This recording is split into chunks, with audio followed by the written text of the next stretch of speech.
JP, anong mangyayari ngayon doon sa mga tradisyonal na jeep na hindi umabot sa deadline ng consolidation?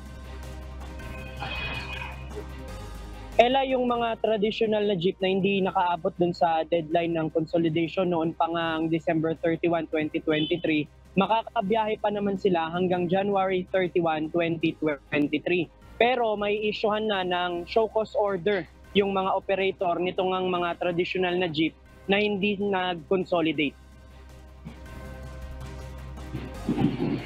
Batay sa pagtaya ng Office of the Transportation Cooperatives o OTC, nasa 40% na ng mga public utility jeep dito sa National Capital Region ang pumasok sa consolidation. Yan ay 2 araw matapos ang deadline ng franchise consolidation noong December 31, 2023. Pero ayon sa OTC, ilalabas pa ng Land Transportation Franchising and Regulatory Board o LTFRB ang opisyal na datos.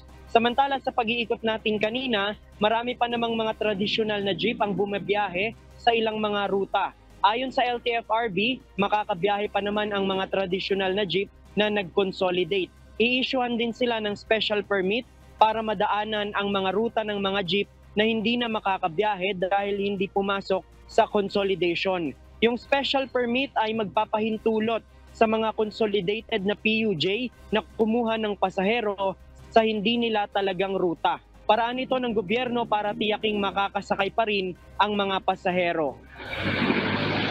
Ela, sa ngayon nga iniintay natin yung datos sa LTFRB kung alin dito sa National Capital Region yung mababa pa sa 60% yung consolidation o yung talagang meron pang hindi mga nagpapakonsolidate. Kasi aalamin natin dun sa mga operator kung ano yung magiging plano nila. Dahil nga hanggang January 31, pwede silang ma-issuehan ng show cause order at talagang mawawalan na ng visa yung kanilang prangkisa. Pagkatapos ng January 31, hindi na sila makakabiyahe.